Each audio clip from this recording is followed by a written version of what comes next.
El horror de las alturas. Por Arthur Conan Doyle.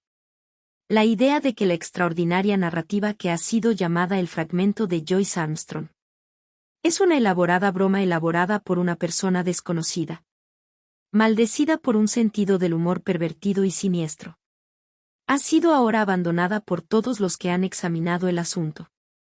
El más macabro e imaginativo de los conspiradores dudaría, antes de vincular sus morbosas fantasías con los hechos trágicos e incuestionables que refuerzan la afirmación.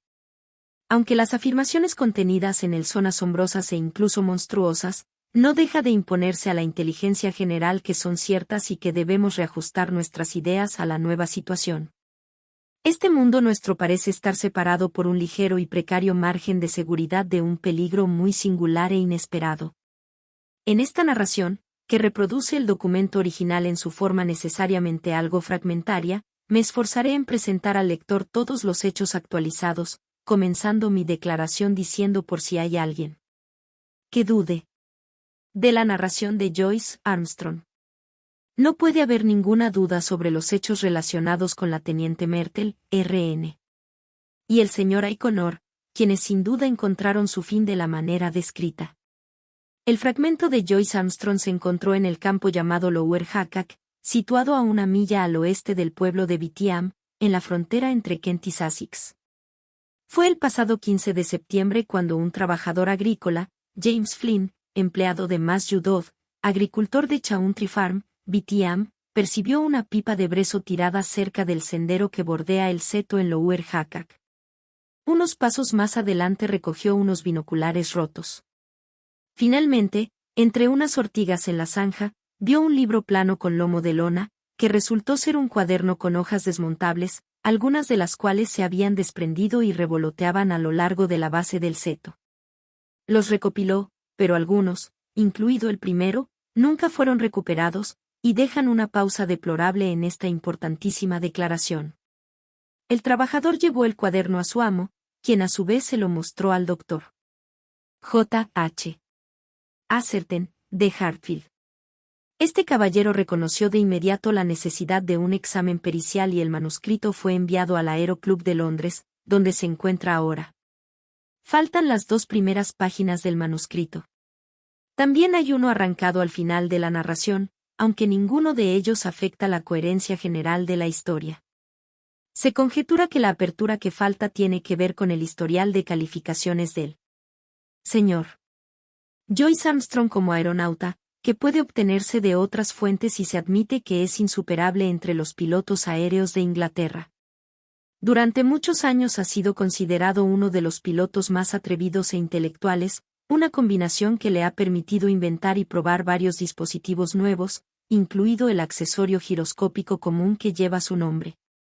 El manuscrito está escrito pulcramente con tinta, pero las últimas líneas están a lápiz y están tan irregulares que resultan apenas legibles, de hecho, exactamente como se esperaría que aparecieran si fueran garabateadas apresuradamente desde el asiento de un avión en movimiento.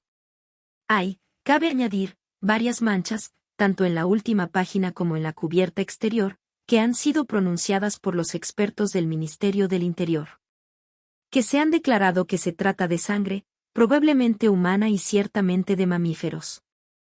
El hecho de que se haya descubierto en esta sangre algo muy parecido al organismo de la malaria y que se sepa que Joyce Armstrong padeció fiebre intermitente, es un ejemplo notable de las nuevas armas que la ciencia moderna ha puesto en manos de nuestros detectives.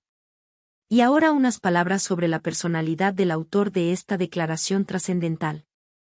Joyce Armstrong, según los pocos amigos que realmente sabían algo de este hombre, era poeta y soñador, además de mecánico e inventor. Era un hombre de considerable riqueza, gran parte de la cual había gastado en su afición aeronáutica. Tenía 4 aviones privados en sus hangares cerca de Devizes y se dice que realizó no menos de 170 ascensos durante el año pasado. Era un hombre retraído y de mal humor, en el que evitaba la sociedad de sus compañeros. El capitán Dangerfield, que lo conocía mejor que nadie, dice que hubo momentos en que su excentricidad amenazaba con convertirse en algo más serio. Su costumbre de llevar consigo una escopeta en su avión era una manifestación de ello. Otro fue el efecto morboso que tuvo en su mente la caída del teniente Mertel. Mertel, que intentaba batir el récord de altura, cayó desde una altitud de algo más de 10.000 pies. Es horrible de narrar. Su cabeza quedó completamente destruida, aunque su cuerpo y sus extremidades conservaron su configuración. En cada reunión de aviadores, Joyce Armstrong, según Dangerfield, preguntaba, con una sonrisa enigmática. En otra ocasión, después de cenar, en el comedor de la Escuela de Vuelo de Salisbury Plain, inició un debate sobre cuál será el peligro más permanente al que se enfrentarán los aviadores. Después de escuchar opiniones sucesivas sobre bolsas de aire, construcciones defectuosas y exceso de bancadas, terminó por encogerse de hombros y negarse a exponer sus propias opiniones, aunque daba la impresión de que diferían de las expuestas por sus compañeros. Vale la pena señalar que después de su completa desaparición se descubrió que sus asuntos privados estaban arreglados con una precisión que puede demostrar que tenía una fuerte premonición de desastre. Con estas explicaciones esenciales, daré ahora la narración tal como está, comenzando por la página 3 del cuaderno empapado de sangre, ningún peligro particular en las capas superiores de la atmósfera. En realidad no dije lo que tenía en mente, pero me acerqué tanto a ello que si hubieran tenido alguna idea correspondiente no podrían haber dejado de expresarla. Pero entonces son dos tipos vacíos y vanagloriosos sin ningún pensamiento más allá de ver sus tontos nombres en el periódico. Es interesante notar que ninguno de ellos había superado nunca mucho el nivel de los 6.000 pies. Por supuesto, los hombres han estado más alto que esto tanto en globos y en la ascensión de montañas. Debe ser muy por encima de ese punto cuando el avión entra en la zona de peligro, suponiendo siempre que mis premoniciones sean correctas. ¿Este peligro debería revelarse recién en nuestros días? La respuesta es obvia. En los viejos tiempos, con motores débiles, cuando un Green de 100 caballos se consideraban suficientes para cualquier necesidad, los vuelos eran muy restringidos. Ahora que los 300 caballos de fuerza son la regla y no la excepción, las visitas a las capas superiores se han vuelto más fáciles y comunes. Algunos de nosotros podemos recordar cómo, en nuestra juventud, Garros se ganó una reputación mundial al alcanzar los 19.000 pies, y se consideraba un logro notable volar sobre los Alpes.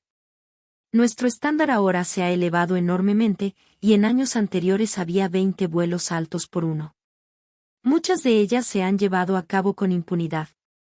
El nivel de 10.000 pies se ha alcanzado una y otra vez sin más molestias que el frío y el asma. ¿Qué prueba esto? Un visitante podría descender a este planeta 1000 veces y nunca ver un tigre. Sin embargo, los tigres existen, y si por casualidad bajara a la jungla, podría ser devorado. Hay selvas en el aire superior, y hay cosas peores que los tigres que las habitan. Creo que con el tiempo trazarán un mapa preciso de estas selvas.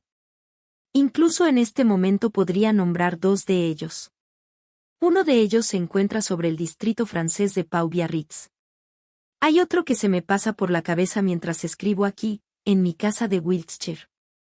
Más bien creo que hay un tercero en el distrito de Homburg-Wiesbaden. Pero nunca consiguieron su cuerpo. También estuvo el caso de Baster, que desapareció, aunque su motor y algunas de las fijaciones de hierro fueron encontradas en un bosque en Leicestershire. En ese caso, el Dr. Middleton, de Amesbury, que estaba observando durante el vuelo con telescopio, afirma que justo antes de que las nubes oscurecieran la vista, vio como la máquina, que se encontraba a una altura enorme, se elevaba repentinamente perpendicularmente hacia arriba con una sucesión de sacudidas de una manera que le habría parecido imposible. La última vez que se vio a Baster. Hubo una correspondencia en los periódicos, pero nunca condujo a nada. Hubo varios otros casos similares, y luego estuvo la muerte de Ike Connor. ¿Qué risa hubo sobre un misterio sin resolver del aire? Y qué columnas en los periódicos de medio penique y, sin embargo, qué poco se hizo para llegar al fondo del asunto. Cayó en un tremendo volavión desde una altura desconocida. Nunca se bajó de su máquina y murió en el asiento del piloto. ¿Murió de qué? Basura. El corazón de Ike Connor estaba tan sano como el mío. ¿Qué dijo Venables? Venables fue el único hombre que estuvo a su lado cuando murió. Dijo que estaba temblando y que parecía un hombre muy asustado. Solo le dijo una palabra a Venables, que sonó como no pudieron sacar nada al respecto en la investigación. Pero podría hacer algo con ello. Monstruos.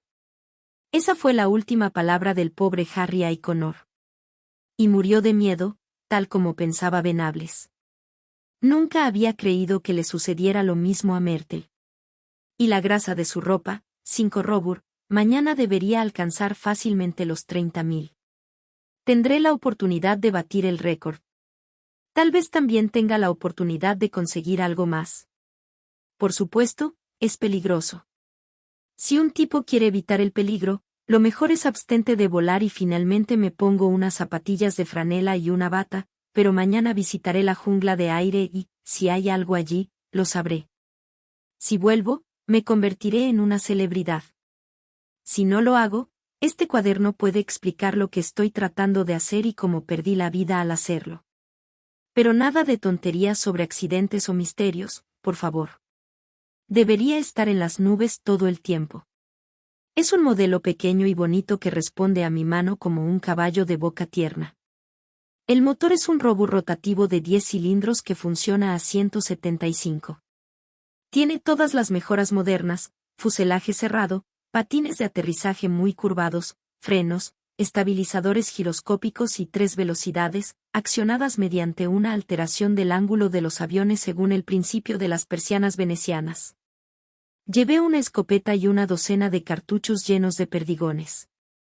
Deberías haber visto la cara de Perkins, mi antiguo mecánico, cuando le ordené que los colocara. Estaba vestido como un explorador del Ártico, con 2 camisetas debajo del mono, calcetines gruesos dentro de mis botas acolchadas, una gorra de tormenta con solapas. Y mis gafas de talco. Fuera de los hangares hacía un calor sofocante, pero yo iba a la cima del Himalaya y tenía que vestirme para el papel. Perkins sabía que había algo y me imploró que lo llevara conmigo. Quizás debería hacerlo si estuviera usando el biplano, pero un monoplano es un espectáculo de un solo hombre, si quiere sacarle el último pie de vida. Por supuesto, llevé una bolsa de oxígeno, el hombre que busque el récord de altitud sin uno quedará congelado o asfixiado, o ambas cosas. La dejaron ir, se elevó casi de inmediato a la velocidad más baja. Di vueltas alrededor de mi campo local 1 o 2 veces solo para calentarla, y luego, con un saludo a Perkins y los demás, aplané mis aviones y la puse en su punto más alto. Presiona a medida que avanzas. De vez en cuando llegaban repentinas ráfagas de viento del suroeste, una de ellas tan racheada e inesperada que me sorprendió y me hizo dar media vuelta por un instante. Recuerdo la época en que las ráfagas, los remolinos y las bolsas de aire solían ser peligrosos. Antes de que aprendiéramos a poner una potencia abrumadora en nuestros motores. Justo cuando llegué a los bancos de nubes, con el altímetro marcando 3000, cayó la lluvia. Mi palabra, como se derramó. Golpeó mis alas y azotó mi cara, borrando mis gafas de modo que apenas podía ver. Bajé a baja velocidad, porque era doloroso viajar en contra de ella. A medida que subía se convirtió en granizo y tuve que darle la espalda. Uno de mis cilindros estaba fuera de servicio, una bujía sucia, supongo, pero aún así estaba subiendo constantemente con mucha potencia.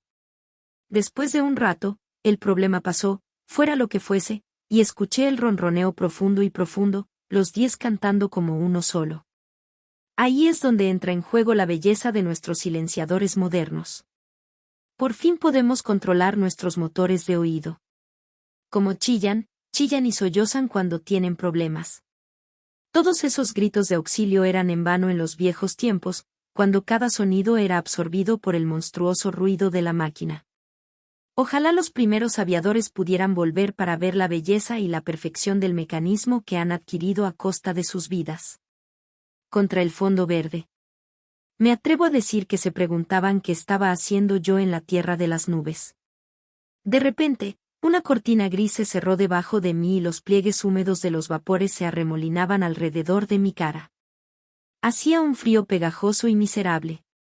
Pero yo estaba por encima de la tormenta de granizo, y eso era algo que se ganaba. La nube era tan oscura y espesa como la niebla de Londres. En mi ansiedad por despejarme, levanté su nariz hasta que sonó la alarma automática, y de hecho empezó a deslizarse hacia atrás. Mis alas empapadas y goteantes me habían hecho más pesado de lo que pensaba, pero en ese momento estaba en una nube más clara, y pronto había despejado la primera capa. Había una segunda, lanuda y de color ópalo, a gran altura sobre mi cabeza. Un techo blanco e ininterrumpido arriba y un piso oscuro e ininterrumpido debajo, con el monoplano ascendiendo en una vasta espiral entre ellos. Se siente una soledad mortal en estos espacios de nubes. Una vez pasó junto a mí un gran vuelo de unas pequeñas aves acuáticas que volaban muy rápido hacia el oeste. El rápido batir de sus alas y su grito musical me alegraron el oído. Me imagino que serían cercetas, pero soy un mal zoólogo. Ahora que los humanos nos hemos convertido en pájaros, debemos aprender realmente a conocer a nuestros hermanos de vista. Pasando a una gran profundidad debajo de mí. Me imagino que era el servicio de correo de la mañana entre Bristol y Londres. Luego la corriente se arremolinó nuevamente hacia adentro y la gran soledad permaneció intacta.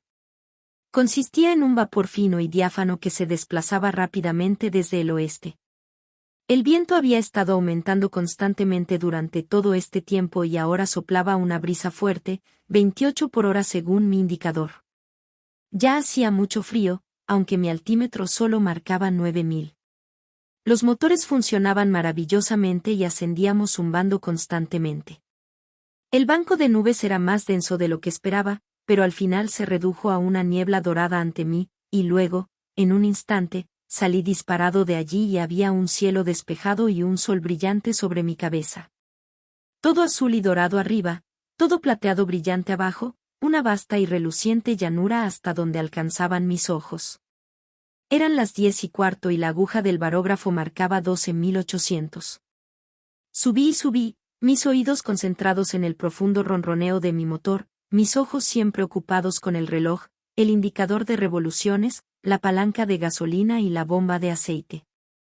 No es de extrañar que se diga que los aviadores son una raza intrépida. Con tantas cosas en que pensar no hay tiempo para preocuparse por uno mismo. Por esta época noté lo poco confiable que es la brújula cuando se encuentra a cierta altura de la Tierra. A 5000 metros el mío apuntaba al este y otro al sur. El sol y el viento me dieron mi verdadera orientación. Lo incliné en el viraje, navegando a favor del viento a mayor velocidad, tal vez, de la que jamás haya movido un mortal, pero siempre tenía que girar de nuevo y virar en el ojo del viento, porque no era simplemente un récord de altura lo que estaba logrando. Después, según todos mis cálculos, era por encima del pequeño Wiltshire donde se encontraba mi jungla de aire, y todo mi trabajo podría perderse si golpeaba las capas exteriores en algún punto más lejano. Hacia el mediodía, el viento era tan fuerte que miré con cierta ansiedad los tirantes de mis alas, esperando verlos momentáneamente romperse o aflojarse. Incluso solté el paracaídas detrás de mí y fijé su gancho en la anilla de mi cinturón de cuero, para estar preparado para lo peor. Ahora era el momento en que un poco de trabajo estafado por parte del mecánico se paga con la vida del aeronauta.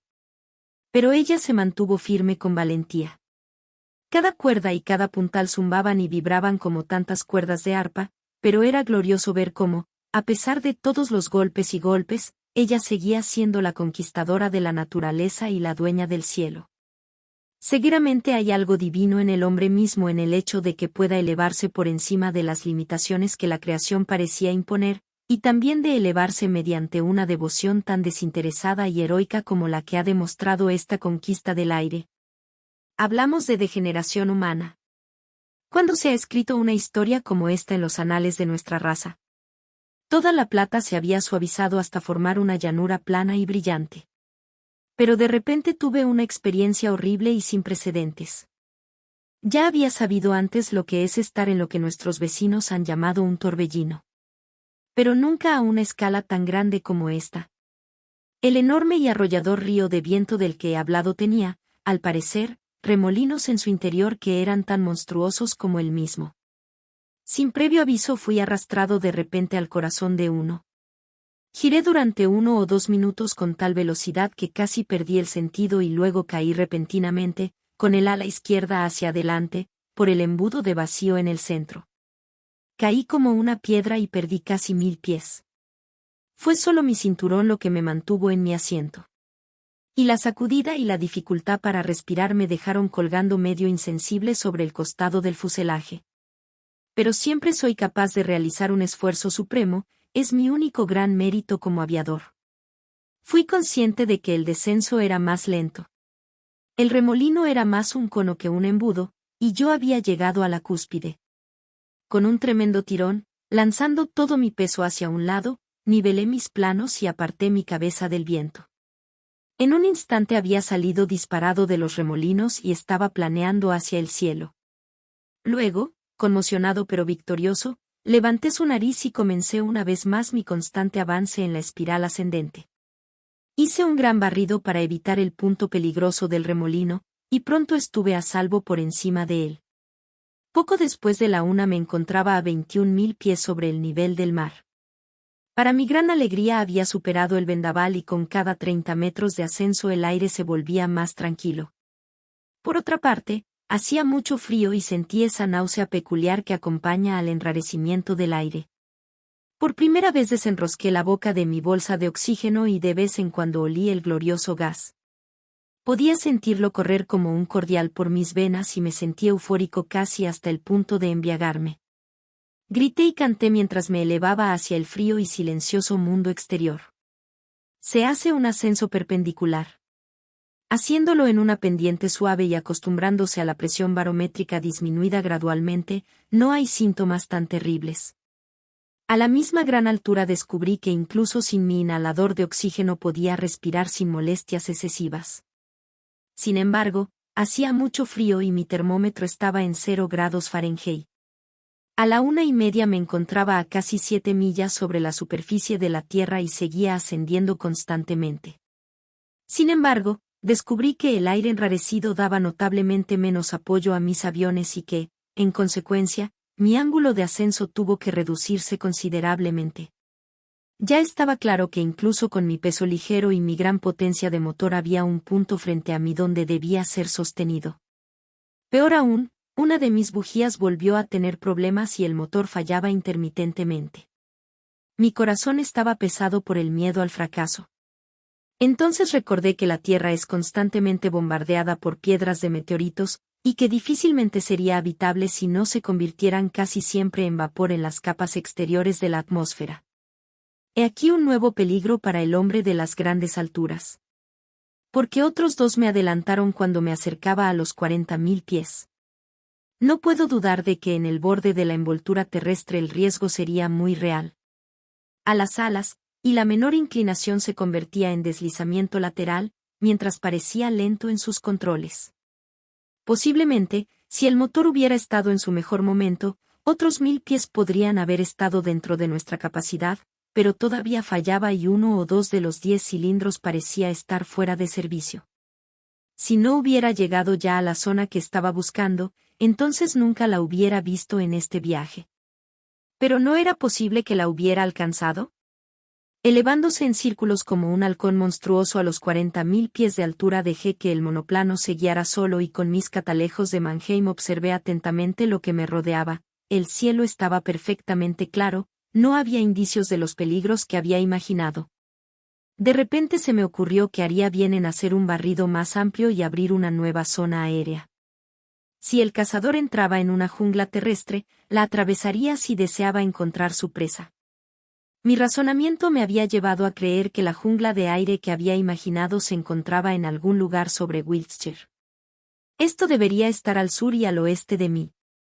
Me orienté por el sol, porque la brújula era inútil y no se veía ningún rastro de tierra, nada más que la lejana llanura plateada de nubes. Sin embargo, obtuve mi dirección lo mejor que pude y mantuve su cabeza directa a la marca. Calculé que mi reserva de gasolina no me duraría más de 1 hora más o menos, pero podía permitirme el lujo de usarla hasta la última gota, ya que un único y magnífico volavión podría llevarme a la Tierra en cualquier momento. Girando y girando lentamente a la luz del sol. Mientras el monoplano lo atravesaba, sentí un leve sabor a aceite en mis labios y había una espuma grasosa en la madera de la máquina. Una materia orgánica infinitamente fina parecía estar suspendida en la atmósfera. No había vida allí. Era incipiente y difusa, se extendía por muchos acres cuadrados y luego se perdía en el vacío. No, no era vida. ¿Pero no podrían ser restos de vida? Sobre todo, ¿no será el alimento de la vida monstruosa, así como la humilde grasa del océano es el alimento de la poderosa ballena? El pensamiento estaba en mi mente cuando mis ojos miraron hacia arriba y vi la visión más maravillosa que jamás haya tenido el hombre. ¿Puedo esperar transmitírselo tal como lo vi yo mismo el jueves pasado? Pero toda la enorme tela era tan tenue que no era más que una silueta mágica contra el cielo azul oscuro. Pulsaba con un ritmo delicado y regular. De ella pendían dos tentáculos verdes, largos y caídos, que se balanceaban lentamente hacia adelante y hacia atrás.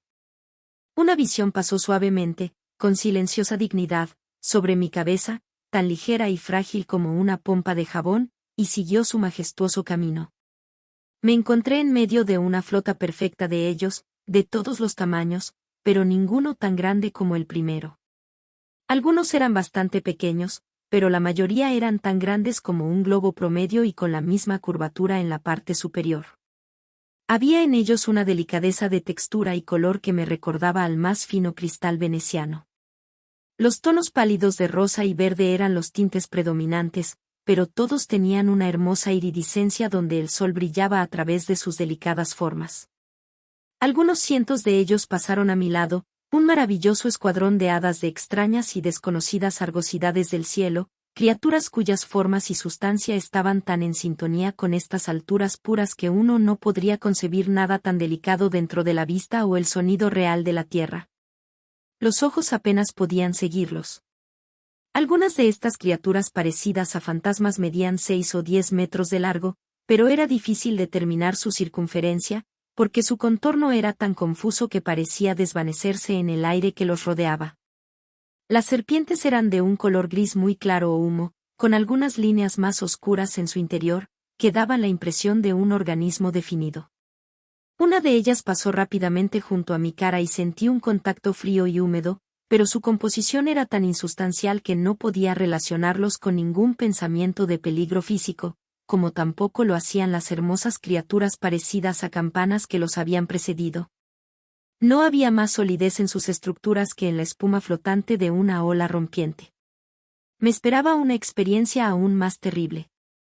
Flotando hacia abajo desde una gran altura surgió una mancha de vapor violáceo, pequeña como la vi por primera vez, pero creciendo rápidamente a medida que se acercaba a mí.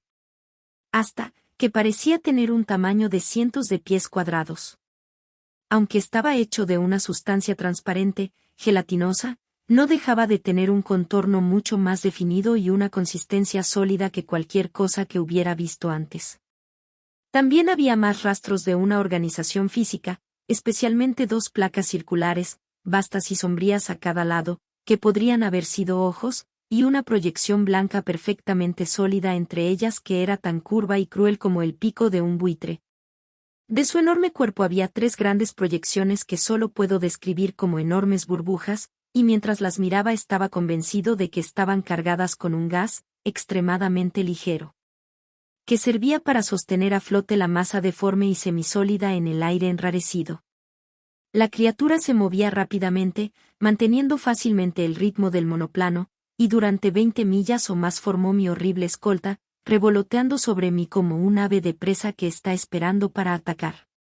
Su método de progresión, hecho tan rápidamente lo que no era fácil de seguir, era arrojar delante de él una larga y pegajosa serpentina, que a su vez parecía arrastrar hacia adelante el resto del cuerpo retorciéndose. Era tan elástico y gelatinoso que nunca durante 2 minutos sucesivos se detuvo. La misma forma y, sin embargo, cada cambio la hacía más amenazadora y repugnante que la anterior. Mientras lo hacía, tan rápido como un relámpago, salió disparado un largo tentáculo de esta masa de grasa flotante, y cayó tan ligero y sinuoso como un latigazo sobre la parte delantera de mi máquina. Hubo un fuerte silbido cuando se quedó por un momento sobre el motor caliente, y se elevó de nuevo en el aire, mientras el enorme y plano cuerpo se retraía como si sufriera un dolor repentino. Me sumergí en un volpique, pero de nuevo un tentáculo cayó sobre el monoplano y la hélice lo cortó con tanta facilidad como si hubiera cortado una corona de humo. Una espiral larga, deslizante, pegajosa y parecida a una serpiente vino desde atrás y me atrapó por la cintura, arrastrándome fuera del fuselaje. Mis dedos se hundieron en la superficie lisa, parecida al pegamento, y por un instante me solté, pero solo para ser atrapado alrededor de la bota por otra espiral, lo que me dio una sacudida que casi me hizo caer de espaldas. Porque con un fuerte estampido, una de las grandes ampollas que tenía en el lomo de la criatura explotó con el pinchazo del perdigón. Era muy claro que mi conjetura era correcta, y que aquellas enormes y claras vejigas estaban distendidas con algún gas elevador. Porque en un instante el enorme cuerpo parecido a una nube giró hacia un lado, retorciéndose, desesperadamente para encontrar el equilibrio, mientras el pico blanco se chasqueaba y se abría con horrible furia. Pero ya me había alejado en el planeo más empinado que me atrevía a intentar, mi motor todavía a toda velocidad, la hélice voladora y la fuerza de la gravedad lanzándome hacia abajo como un aerolito. A lo lejos, detrás de mí, vi una mancha morada y opaca que se hacía rápidamente más pequeña y se fusionaba con el cielo azul detrás de ella. Estaba a salvo de la jungla mortal de era un glorioso vuelo en espiral desde casi 8 millas de altitud, primero hasta el nivel del banco de nubes plateadas, luego hasta el de la nube de tormenta debajo y finalmente, bajo una lluvia torrencial, hasta la superficie de la tierra. Vi el canal de Bristol debajo de mí cuando salí de las nubes, pero, como todavía tenía algo de gasolina en el tanque, avancé 20 millas tierra adentro antes de encontrarme varado en un campo a media milla del pueblo de Aschkem. Allí conseguí 3 latas de gasolina de un automóvil que pasaba, y a las 6:10 de esa tarde bajé suavemente en el prado de mi casa en Devizes, después de un viaje que ningún mortal sobre la tierra ha hecho jamás y ha vivido para contarlo. La cola. He visto la belleza y he visto el horror de las alturas. Y mayor belleza o mayor horror que eso no está al alcance del hombre. Es cierto que pronto seguirán otros y confirmarán lo que he dicho, pero quisiera dejar mi convicción desde el principio. Esas encantadoras burbujas de aire iridiscentes no deberían ser difíciles de capturar. Se mueven lentamente en su camino, y el un veloz monoplano podría interceptar su pausado curso. Es bastante probable que se disolvieran en las capas más pesadas de la atmósfera, y que algún pequeño montón de gelatina amorfa fuera todo lo que llevara conmigo a la Tierra. Y, sin embargo, seguramente algo allí ser por el cual podría fundamentar mi historia. Sí, iré, incluso si corro un riesgo al hacerlo. Estos horrores púrpuras no parecen ser numerosos. Es probable que no vea ninguno. Si lo hago, bucear de inmediato. En el peor de los casos, siempre está la escopeta y mis conocimientos de. En la página siguiente está escrito, con letra grande y dispersa. Así es en su totalidad la declaración. Joyce Armstrong. Desde entonces no se ha vuelto a saber nada del hombre. Se han encontrado pedazos de su monoplano destrozado en las reservas del señor Bud Lussington en las fronteras de Kent y Sussex, a unas pocas millas del lugar donde se descubrió el cuaderno. Si es cierta la teoría del desafortunado aviador de que esta jungla de aire, como él la llamaba, solo existía en el suroeste de Inglaterra, entonces parecería que huyó de ella a toda velocidad con su monoplano, pero fue alcanzado y devorado por estas horribles criaturas en algún lugar de la atmósfera exterior sobre el lugar donde se encontraron las sombrías reliquias. La imagen de ese monoplano deslizándose por el cielo, con los terrores sin nombre. Volando con la misma rapidez debajo de él, y aislándolo siempre de la tierra. Mientras se acercaban gradualmente a su víctima. Es una imagen de un hombre que valoraba su cordura. Preferiría no imaginar. Hay muchos, como sé, que todavía se burlan de los hechos que he expuesto aquí. Pero, incluso ellos deben admitir que Joyce Armstrong ha desaparecido. Y les recomendaría sus propias palabras. Este cuaderno puede explicar lo que estoy tratando de hacer y cómo perdí la vida al hacerlo. Pero nada de tonterías sobre accidentes o misterios. Por favor. Gracias por acompañarnos en la obra de El horror de las alturas. Por Arthur Conan Doyle. Esperamos que haya disfrutado esta historia y, si lo hizo, considere darle me gusta, comentar, compartir y suscribirse.